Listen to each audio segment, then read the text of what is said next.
Hello everyone, ম্যাক্সবি চ্যানেলে আরও একটি নতুন ভিডিওতে সবাইকে স্বাগতম। আজকে আমি ফটো ম্যানিপুলেশনের আরও একটি নতুন ভিডিও করতে যাচ্ছি। আশা করি সম্পূর্ণ ভিডিওটিতে আমার সাথেই থাকবেন এবং যদি আপনাদের ভিডিওটি একটু উপকার এসে থাকে অবশ্যই আমার চ্যানেলটিকে সাবস্ক্রাইব করে পাশে রাখা বেল আইকনে প্রেস করে দিবেন এবং অবশ্যই আপনার বন্ধুদের মাঝে শেয়ার করতে ভুলবেন না। তাহলে চলুন শুরু করি আজকের ভিডিওটি। প্রথমে আমরা এখানে একটি ব্যাকগ্রাউন্ড লেয়ার ওপেন করে নিব। তার জন্য আমরা এখানে একটি পেজ সাইজ দিয়ে দিয়েছি। পেজ সাইজের জন্য আমরা এখানে উইথ 1280 এবং হাইট 720 পিক্সেল এবং রেজুলেশন 300 করে দিব এবং ক্রিয়েট। দেখুন আমরা এখানে একটি ব্যাকগ্রাউন্ড নিয়ে নিয়েছি। এরপর আমরা যে ছবি দুটোকে ম্যানিপুলেট করব সেই ছবিটি এখানে ওপেন করে নেব। প্রথমে আমি এই ছবিটি নিয়ে নিচ্ছি। তার জন্য ব্যাকগ্রাউন্ড লেয়ার থেকে এই যে এই আইকনটি রয়েছে আইকনটি ওপেন করে দিব। এরপর এই ছবিটি আমি ড্র্যাগ করে এখানে এনে ড্রপ করে দিব। ছবিটি আমাদের পছন্দের সাইজ মতো সিলেক্ট করে দিব, করে দিচ্ছি। এরপরে এই ছবির যে ব্যাকগ্রাউন্ডটি রয়েছে ব্যাকগ্রাউন্ডটি আমরা রিমুভ করে দিব। প্রথমে এই যে ব্যাকগ্রাউন্ড লেয়ারটি রয়েছে এর যে আইকনটি রয়েছে চোখের মধ্যে এটি অফ করে দিচ্ছি। এবার আমরা লেয়ার 1 যেখানে আমরা এই মডেলের ছবিটি রেখেছি এই লেয়ারে ক্লিক করে আমরা পিসের এই ব্যাকগ্রাউন্ডটি ডিলিট করে দিব। তার জন্য আমরা কুইক সিলেকশন টুলটি নিয়ে নিচ্ছি।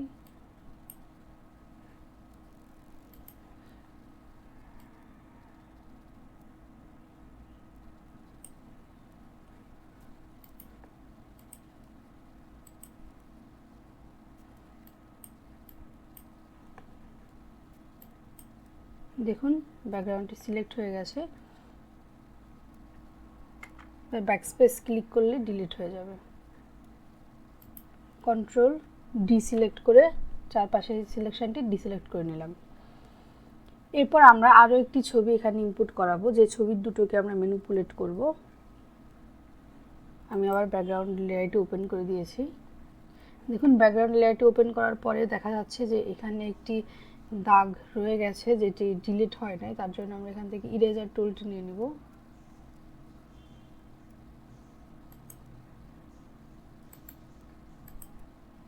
কিবোর্ডের ব্র্যাকেট অপশনের মাধ্যমে আমরা টিকে সাইজ ছোটো বড়ো করে নিতে পারি।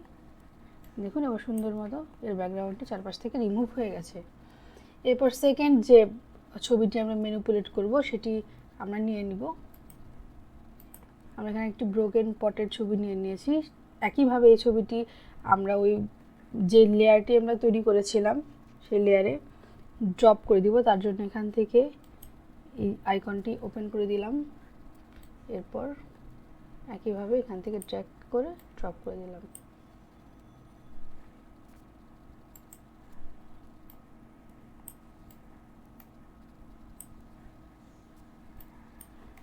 এটা যাতে বসাতে সুবিধা হয় তার জন্য আমরা এখান থেকে অপাসিটিটা কমিয়ে দিব আমাদের দেখার সুবিধার জন্য। এরপর আমরা এখানে সেট করে দিব ছবিটি।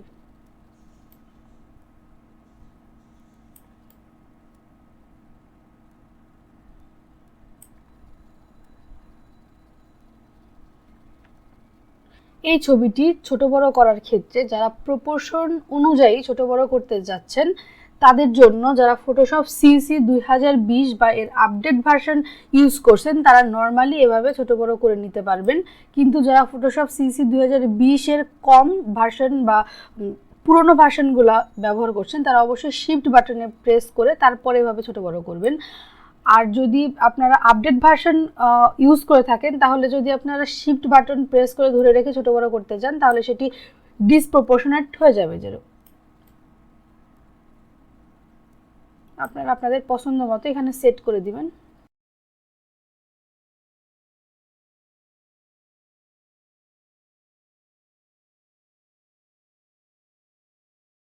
দেখুন আমি সেট করে নিয়েছি।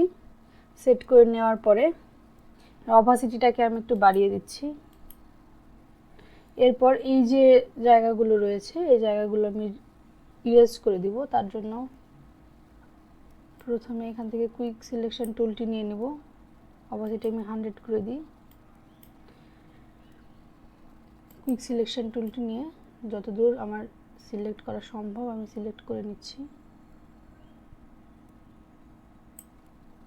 দেখুন বাইরের অংশটি সিলেক্ট হয়ে গেছে। এরপর আমি ব্যাকস্পেস ক্লিক করে দেব, সুন্দর মতো ডিলিট হয়ে গেছে। কন্ট্রোল ডি প্রেস করে এটি ডিসিলেক্ট করে নেব। এরপর আবার আমি অপাসিটিটাকে একটু কমিয়ে দিচ্ছি। এরপর এই যে অংশগুলো আমি রাখতে চাচ্ছি না, এই অংশগুলো আমি ইরেজ করে দিব। তার জন্য আবার ইরেজার টুলটি নিয়ে নিচ্ছি এবং সুন্দর করে ইরেজ করে দিচ্ছি।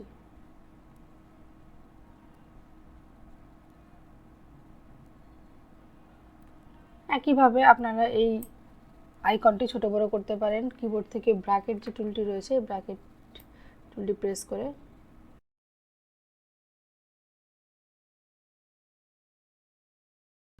ধীরে ধীরে সুন্দরভাবে কাজটি করতে হবে।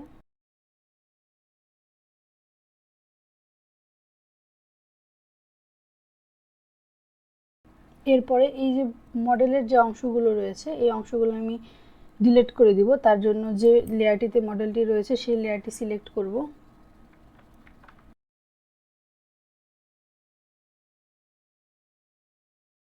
দেখুন রিমুভ হয়ে গেছে।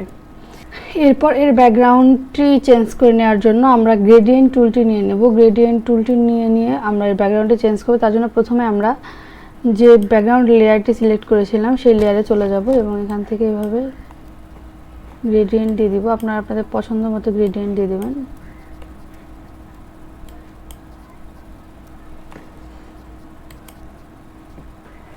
দেখুন আমার ছবিটি রেডি হয়ে গেছে। আশা করি আমার আজকের ভিডিওটি আপনাদের ভালো লেগেছে। যদি আমার ভিডিওটি ভালো লেগে থাকে তাহলে অবশ্যই ভিডিওটিতে লাইক করে দিবেন এবং কমেন্টের মাধ্যমে আপনাদের মূল্যবান মতামত অবশ্যই আমাকে জানাতে ভুলবেন না।